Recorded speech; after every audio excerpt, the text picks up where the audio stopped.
EventRights is a collaborative project. It involves academic partners, and we look at human rights and major sport events. We want to make those events more inclusive, more promotive of human rights, and in the end, we want to have a better, more sustainable event for everyone.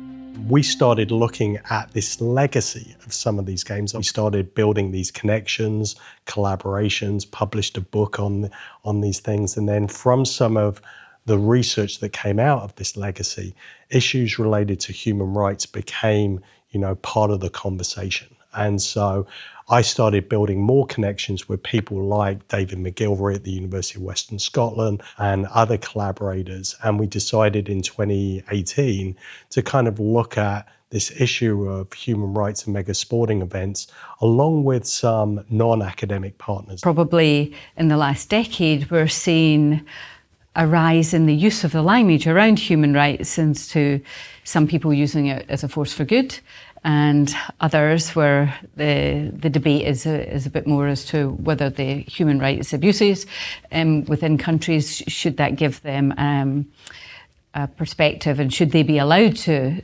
host mega sports events? And that's led to sort of debate in terms of whether that takes place. Well, I think we're at a real crossroads right now, because there's a lot of work being done around human rights, but I'm not sure that people really know or understand what the meaning of human rights is. I think it's very contextual, depending on where you are in the world, the cultures you're working with, the particularly inclusion and access issues. So I think there's a lot of discussion and debate, and there are no experts in this space. So I really want to make sure that the voices of those who have experienced marginalization are those that are being heard in the human rights space.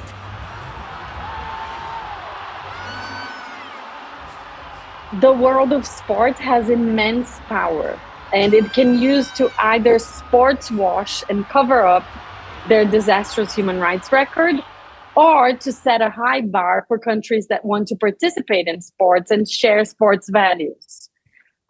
That's why the bidding phase is so important when it comes to ensuring human rights are respected. I think sport is often seen as a kind of moral good, and people think it's wonderful watching sport. I mean, we grew up watching sport, we grew up watching Olympic Games. People might be able to reflect on the Olympic Games that was part of their youth. They're massive media events.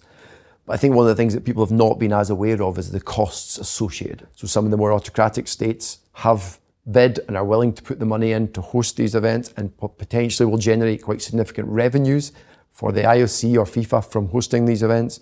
I think one of the things we have to be careful of is to think that events can't change everything. So events clearly can't address human rights related issues that take place in a country. But certainly what they can do is that the event itself can ensure that it isn't designed and planned in such a way that it infringes significantly the human rights of affected groups.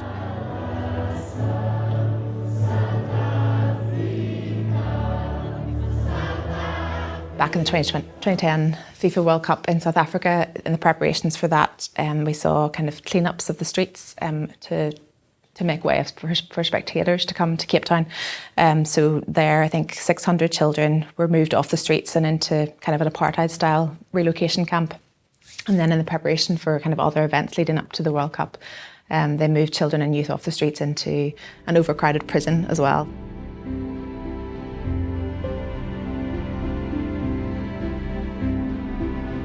So I think a big piece of the work that we often do with organising committees is looking at stakeholder engagement and the importance of engaging with everyone who is going to be impacted by your event, and that should include children. So traditionally that has been very tokenistic. I think even in recent mega sporting events we've seen maybe schools are able to design a motif or something, or design a mascot. But meaningful participation looks at kind of asking children how this event is going to impact them, and considering maybe even how neighbourhoods are relocated, or roads are closed to make way for an event, and how that could impact children's access to school, access to healthcare and things like that. So that's something that we've really been trying to emphasise in the work that we do. And housing continues to be one of the major issues with these events. Whether you see that in Rio, where it manifests as evictions of people from favelas, houses being demolished, people ending up on the street, Or you see that in somewhere like Paris, where people aren't necessarily directly evicted because of the Olympics, but the investment and the way the investment is conducted leads to increases in rent prices, and therefore we get much more what we call gentrification, so pushing people out.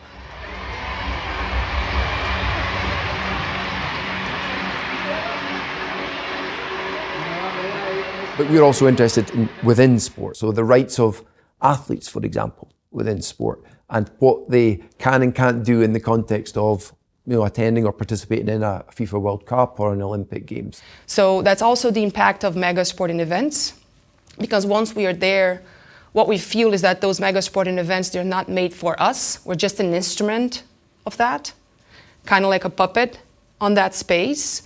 And if you look at the Rule 50 on the Olympic Charter, that becomes very clear.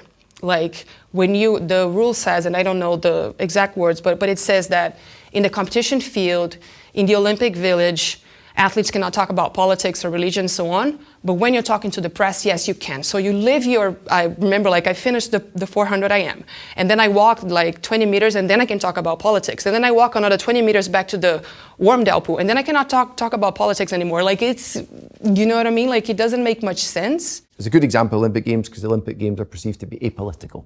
That's been the line that's been pushed by the IOC and the Olympic movement, is that politics shouldn't be involved in sport.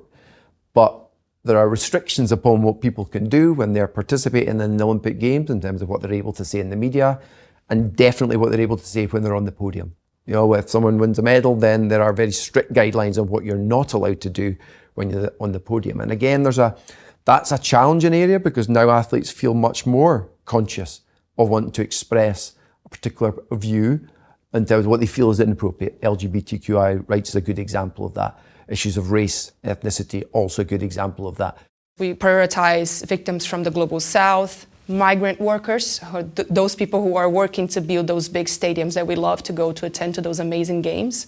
So we listen, we should, and we do listen to these people. And then there's accountability, which is we want to hold sports governing bodies accountable, and we want to be part of the solution. We always say we're not part of the problem because we're raising these issues, we're part of the solutions.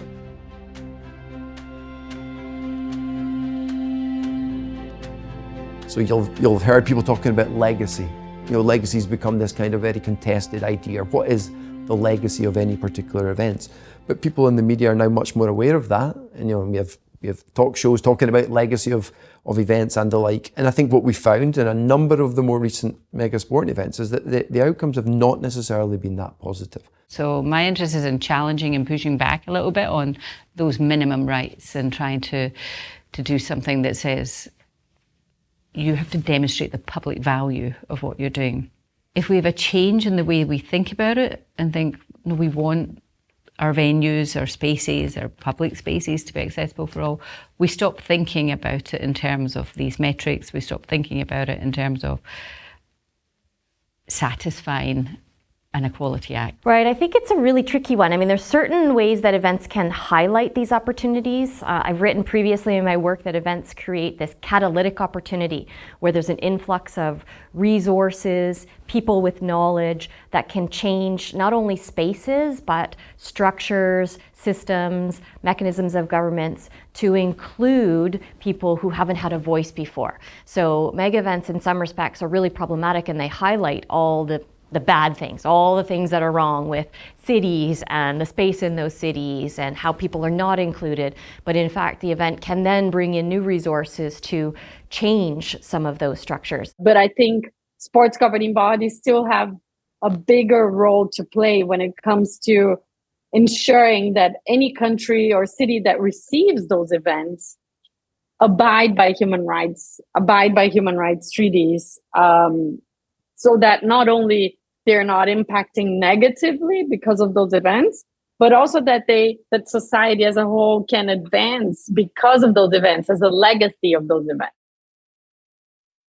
One of the challenges of all academic work is ensuring that that's translated into, could be policy, could be media coverage, could be actually, change. Federations changing what they do because of work that's been conducted, research that's been conducted. Academics absolutely have a role to play in that, from highlighting the voices of the people who are being impacted, but also developing those policies, developing ways that we can think about doing these events in different ways.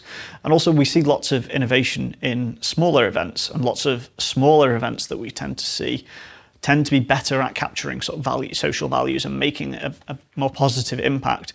And perhaps scaling some of those ideas up to those bigger events is a role for academics as well. Stop making some noise!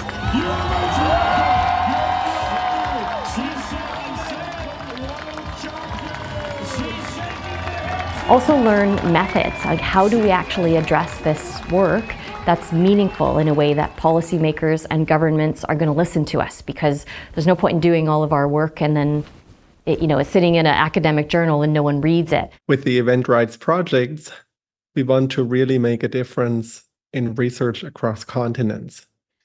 What I'm particularly appreciative of is the possibility for young academics, for early stage career researchers, to go to another country, to a partner country, and with their help, conduct research that matters.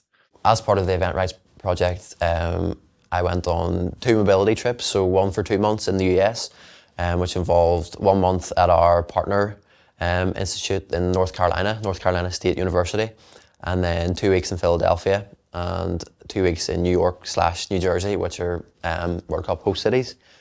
You learn from each other about attitudes and shifting attitudes and things. And I think one of the nice things about the EventRights project is it's allowed these mobilities to take place throughout different countries, and people have learned culturally as well from each other. And I think that's important, to not impose one set of values on another when it's a completely different circumstance. I think the work that's been done in EventRights to develop the relationships and the partnerships with organisations that can be involved in affecting change is really a significant outcome.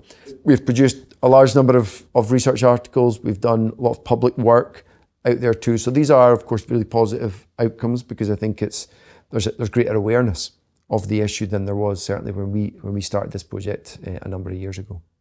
I believe that EventRights made a positive impact. First, on researchers and their career development. We had a lot of young female scientists who went on a mobility, got publications or grants accepted, and then pursued their career in academia. A second outcome is that we improved the landscape of how major sport events are organized and implemented today.